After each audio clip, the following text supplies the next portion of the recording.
but with a public university, the University of Antioquia. Lastly, working with other sectors in society, businesses and NGOs, we drew up a development plan that could really improve this region. Problems aren't solved by complaints. Every citizen can become a change maker. This is what happened to Anna Maria Panarotta.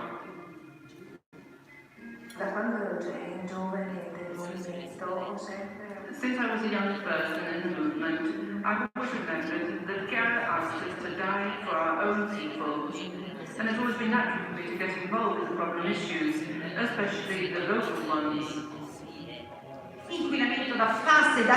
Pollution by toxic substances in regional screenings are worrying mothers of children resident in contaminated areas. Blood samples from young people in the area showed a high percentage of a toxic substance in the groundwater sources. A group of mums got together to share their worries, and first of all their anger, but then they wanted to do something. Now there are thousands of us, and we work together with other groups, well-known environmental groups. But what sets us apart is that we decided we wanted dialogue. We prepared very well beforehand. First, we were in dialogue with our mayors, then with the region, then we went back into the ministry, then we went to the European Parliament. We don't want our action just to be confined to us, as if we were only interested in our own groundwater. We don't want other people to have the problems we've had. We must avoid this. People talk about smart cities, the most recent trend in town planning, which involves the quality of life in cities, also through technology. It's the digital area, but maybe things are much more complex than they seem. The more connected we think we are digitally, we actually seem to be less connected humanly. I think smart cities need to reinvent themselves more as living cities, not just as technically connected cities. We need new value mechanisms that will allow the system to accept that we will embed values in every step of building our new. We need to create something like a technocratic oath, so that every kid who is writing a game, every engineer who works for a big company designing an algorithm to control some aspect of data, every scientist dreaming up the next invention, is actually vested with a set of common values. Noi, gli altri, la destra, la sinistra. There's us, the others, the right and the left. There are many opposites in conflict with each other or in danger of not meeting at all. They fit our lives, our days, our relationships, and even our parliaments. My name is Jiang and I belong to the ruling party. My name is Park Soon-Pyong and I'm a member of the opposition party. I think that the parliament is a place for debate, which can be passionate, but must never generate into physical violence. I'd say that this is why the movement for policy, politics and unity is established as the correct political language prize to encourage politicians to use morally appropriate language. Every year we award this prize to emphasize the importance of purifying the language we use in the world of politics. 서로가 자기를 중심으로 자기 논리에 일치해달라고 요구하기 때문에 싸우게 됩니다. If I insist on other people accepting my opinions or my way of thinking, that's where quarrel starts, and you feel insecure and see there's no unity. It's good to be aware of the difference the other person represents and to go one step at a time towards unity. That's why I think the MPPU can make a great contribution.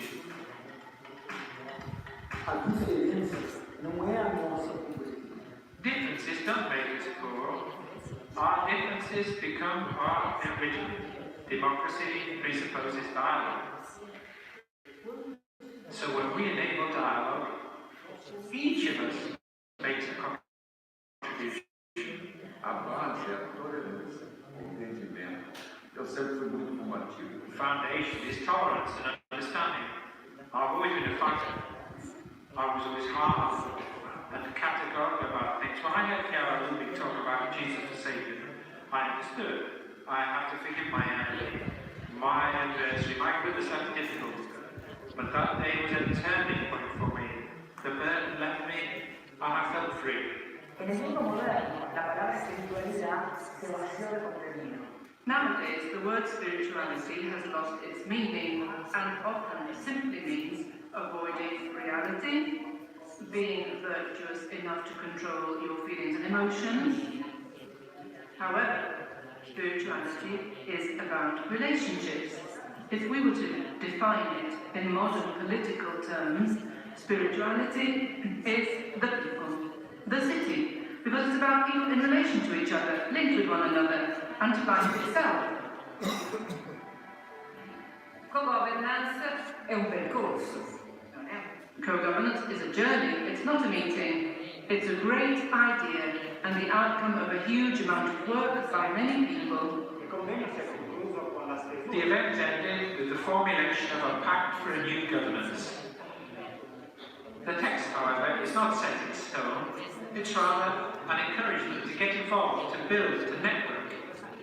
Governing together, therefore, depends on me. It depends on you. It depends on all of us.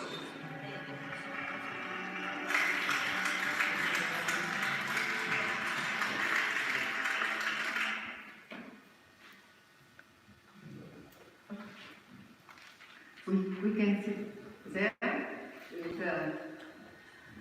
Mr. Andreas Michaelides, a member of the Hellenic Parliament. You can sit there. No, you can sit there. And Roger Casale, a former MP of the United Kingdom. So we have not prepared ourselves together. We make a little speech, each of us, and then you can make a question to us. And so you give us floor to you. Okay, thank you very much. That's a big responsibility, especially as I have so much to say, but I will try to be relatively short. I perhaps should just start by introducing myself again more personally, and in thanking you, Letizia, and the MPPU and the Popular Movement for this invitation. And that's true that I used to be a British MP, but I now live in Italy, and there are many connections that I have going back here for a very long time with the Focolare movement, and I want to take the opportunity to congratulate you on the really important work that you do. Many of you will know Maurizio Cecchini and his wife Laura, who are not here today, but Maurizio was with us in January, who is they're the godparents of my oldest daughter.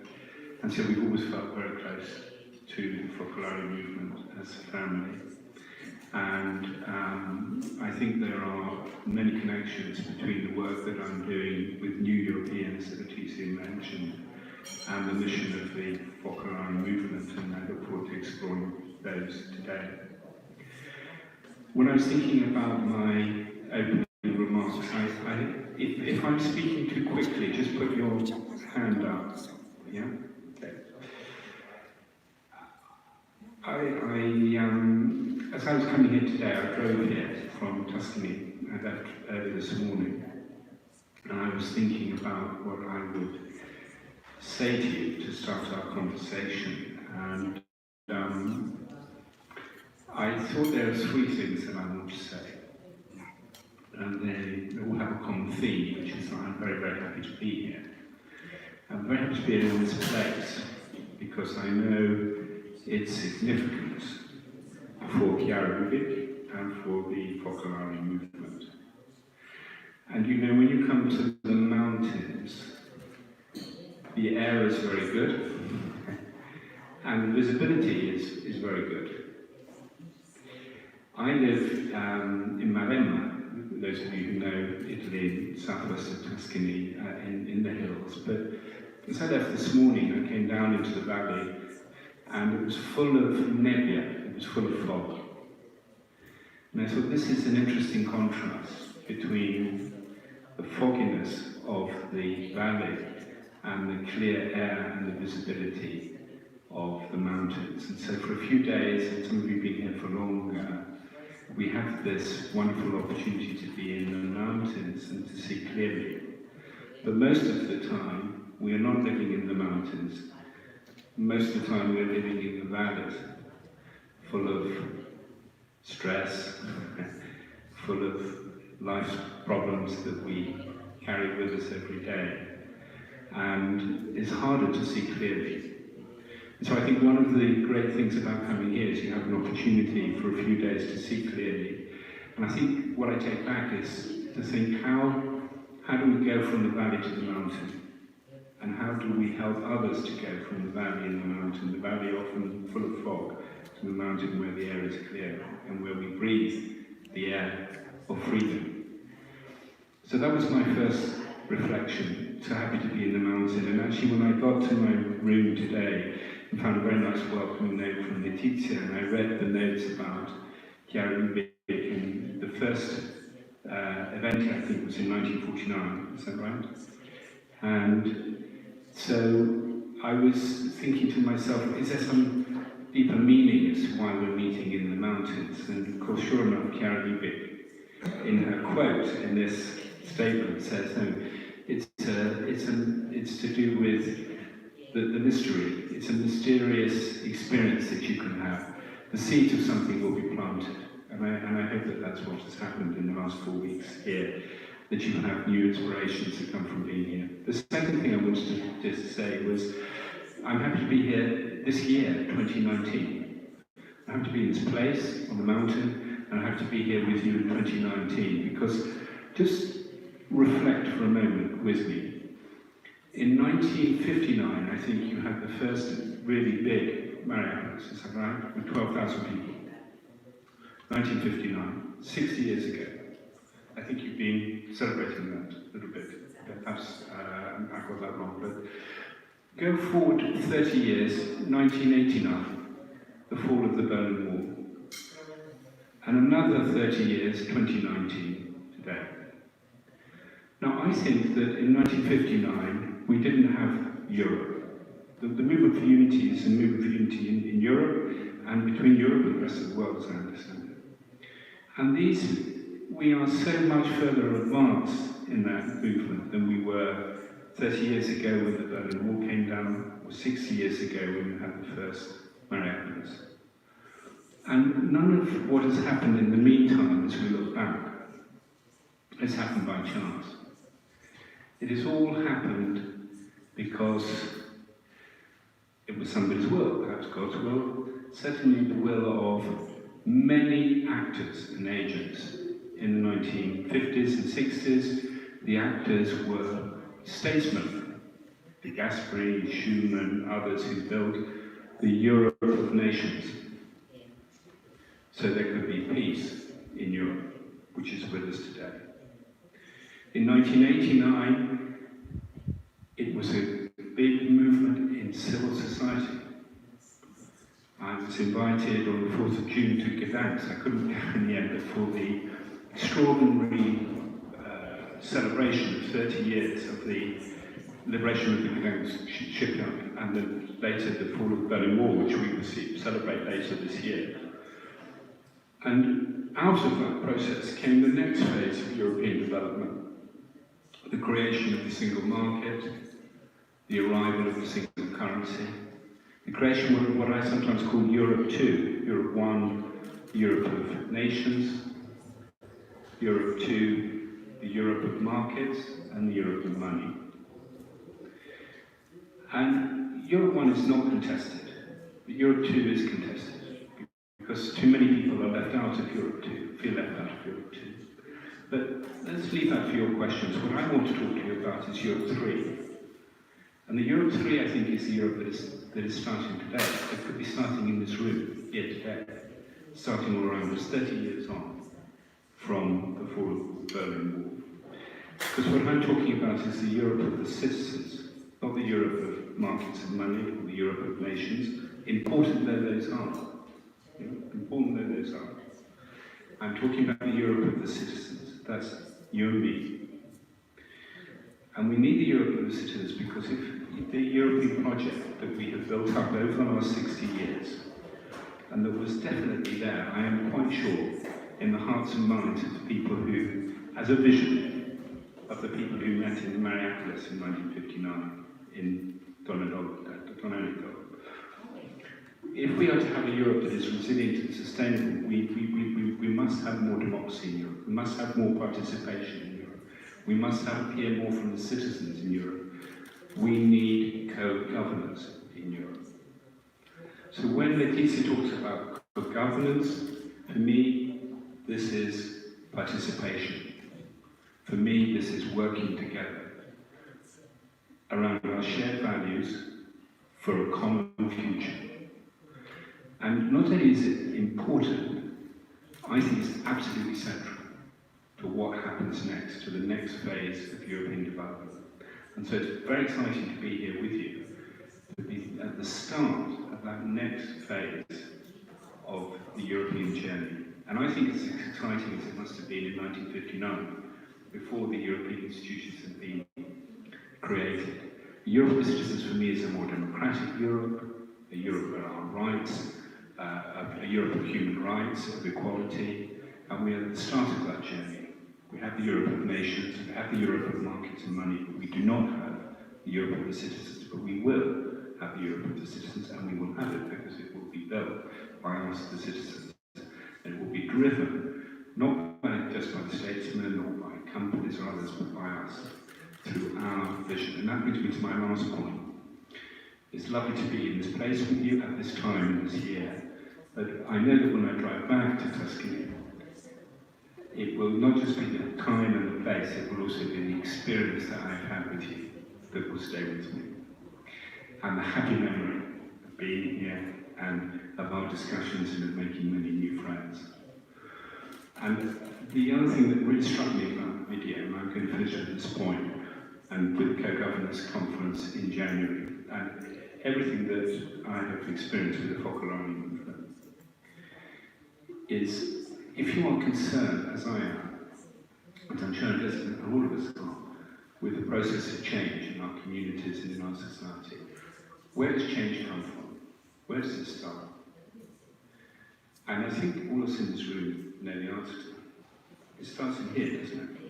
I don't mean in my heart.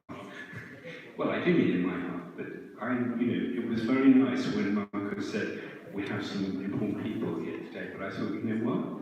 Actually, you're the important people here today. It's nice to think I'm important.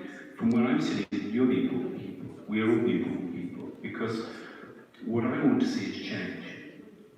And that has to start with us. So I hope we have a wonderful time together. I know Mark's time and I will go back with many happy memories and a great experience. But I also believe, and that's why I made the journey here, that this is a place where real transformation of change can take place. And I feel very privileged to be able to spend some time with you and experience that. And I know how powerful and how important and how positive that is. So thank you again for the invitation. Thank you.